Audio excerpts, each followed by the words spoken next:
दशकों का इंतजार, लाखों लोगों का बलिदान और आस्था का सबसे बड़ा केंद्र अयोध्या का भव्य राम मंदिर, जिसकी एक झलक पाने के लिए रोज के लाखों लोग रामलला की चौखट पर पहुंचते हैं।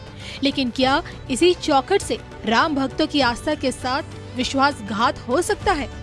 आज ये सवाल इसलिए क्योंकि सपा प्रमुख अखिलेश यादव से लेकर अभी मुक्तेश्वर सरस्वती जी ने राम मंदिर के चढ़ावे में कथित चोरी का गंभीर आरोप लगा दिया। हालांकि मंदिर ट्रस्ट के महासचिव चंपत राय का किसी भी गड़बड़ी होने से इंकार है, लेकिन चोरी के इन सनसनीखेज आरोपों से लखनऊ से लेकर दिल्ली तक की सियासत गरमाई हुई है। मंदिर के चढ़ावे से कथित 7 करोड़ रुपए की चोरी ने अयोध्या से लेकर पूरे देश में हंगामा मचा रखा है। इस मामले में शंकराचार्य अभिमुक्तेश्वर सरस्वती महाराज भूमि पूजन के समय से हो रही चोरी का इल्जाम लगा रहे हैं। अयोध्या में जिस तरीके से अखिलेश यादव ने आरोप लगाया है कि वहाँ पर चोरी हुई, उससे क्या कहना चाहते हैं आप?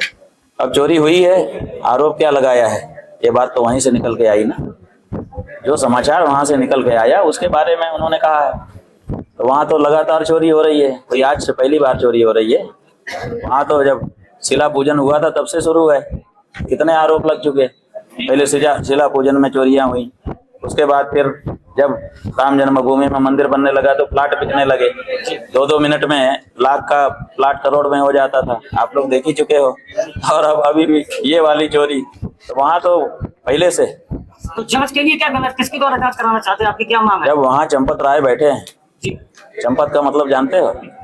चंप धातु है जिससे चंपत शब्द बना है संस्कृत भाषा में। चंप का मतलब ही होता है कि लेके भाग जाना। चंपत हो गए मतलब लेके भाग गए। तो लेके भाग जाने के अर्थ में चंपत धातु है। जब वहाँ पहले ही चंपत राय को बैठा दिए तो आपको समझ जाना चाहिए कि क्या होने वाला। हालांकि मामले को तूल पकड़ता देख एक्शन में आई योगी सरकार जांच के आदेश दे चुकी है। सीसीटीवी फुटेज खंगाली जा रही है, डिजिटल रिकॉर्ड का मिलान कराया जा रहा है, दान पात्रों को खोलने की प्रक्रिया शुरू हो चुकी है। कथित गड़बड़ी पर जांच जारी है। लेकिन क्या योगी की सत्ता में राम मंदिर में चोरी करने की हिमाकत की जा सकती है? क्या योगी बाबा की नाक के नीचे से चढ़ावे में घोटाला किया जा सकता है?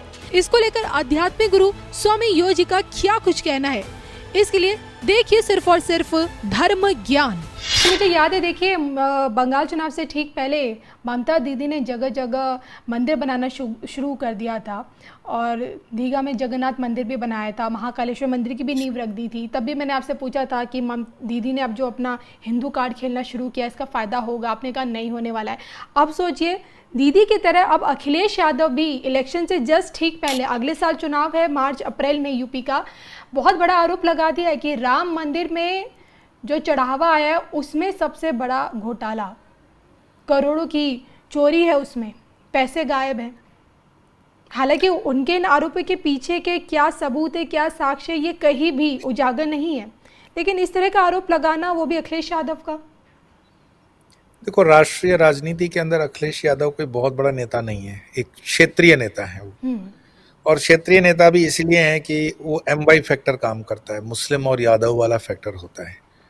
राम मंदिर का चढ़ावा चोरी हुआ इसका प्रमाण तो वो दे नहीं पा रहे हैं, और अगर चोरी हुआ है तो उनको ये बताना भी चाहिए कि कौन ले गया, क्या है, उनको किसने बताया, इसमें प्रामाणिकता क्या है। लेकिन ये बयानबाजी करने से वो मुस्लिम्स के प्रिय हो सकते हैं, ऐसा उनके मन में है। हालांकि मैं मानता हूँ वर्तमान में मुस्लिम जो वोटर है वो बहुत स्मार्ट है। दीदी के भी साथ आपने देखा कि मुस्लिम्स जिनको जाना था वो जीत गए, जिनको नहीं जाना था वो नहीं गए। तो ज़रूरी नहीं है कि बरसों से जो आपके वोटर रहे हो वो हमेशा वोटर बने रहेंगे, चाहे आप कोई भी बयानबाजी करें। तो ये मंदिर के चोरी वाला जो शगुफा है अखिलेश यादव जी का, वो मात्र मुस्लिम वोट को बटोरने के लिए एक हो सकती है स्ट्रेटेजी।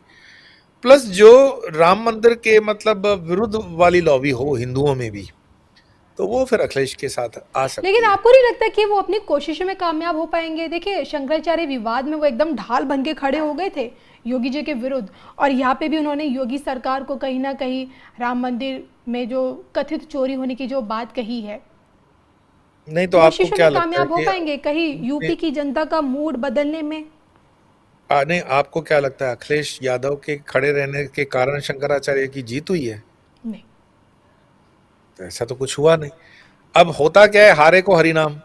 मैं कहीं, मेरा नाम छप नहीं रहा है, कोई मुझे अखबार छपने को तैयार नहीं है, कोई चैनल मुझे कवर करने को तैयार नहीं है, तो आप कुछ भी अंट शंट स्टेटमेंट कर दें, कम से कम जिंदा रहेंगे थोड़ा ये पब्लिक की स्मृति में। नहीं तो लोग क्या कहेंगे कि आजकल ये नेता तो दिखाई नहीं देता, कोई उसका इंटरव्यू छपता ही नहीं। और जिनका न्यूज़ नहीं छपता, जिनका इंटरव्यू नहीं छपता, वो नेता भूतकाल हो जाते हैं। तो अखिलेश यादव की उम्र को देखते हुए अभी वो खुद को भूतकाल तो नहीं मान सकते। अच्छा, उनका दुर्भाग्य ये है कि सपा के सर्वे सर्वा होने के नाते वो भाजपा में भी नहीं जा सकते हैं, वो जी। दूसरे किसी पार्टी को भी नहीं जा सकते। तो उनको रहना भी सपा में ही पड़ेगा, क्योंकि वो स्वयं सपा के सर्वे सर्वा है। तो अब ऐसा क्या करें कि लोगों की स्मृति में बने? तो आप वो स्टेटमेंट करो जो थोड़े से लोगों की भावनाओं के साथ जुड़े हों, राम के साथ जुड़ो। वो प्रत्यक्ष रूप से राम से नहीं जुड़ना चाहते, लेकिन अप्रत्यक्ष रूप से राम से जुड़ना चाहते। जब मुझे बताओ, अखिलेश यादव आज तक मंदिर में गए हैं क्या? राम नहीं। मंदिर गए हैं क्या? राम मंदिर बनने में उनका कोई मतलब बड़ा सा खुशी का कोई स्टेटमेंट आपने देखा है क्या? राम मंदिर के लिए जो लड़ रहे थे राम सैनिक जो थे, मतलब कार्यकर्ता, उनको मरवाने में आप जानते हो किसका हाथ था, गोलियां चली और पूरी सरयू लाल हो गई। तो राम के प्रत्यक्ष साथ में वो नहीं रहना चाहते, लेकिन राम के अप्रत्यक्ष रूप से साथ में रहना चाहते हैं। ये वैसा ही है कि रावण राम के शरण में नहीं आना चाहता है, लेकिन लड़कर के राम के साथ ही वो अमर होना चाहता है। जी। तो कम से कम चलो उनके मन में ये तो है कि अप्रत्यक्ष रूप से भी राम का सहारा तो ले ही रहे हैं, अच्छी बात है।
हम्म।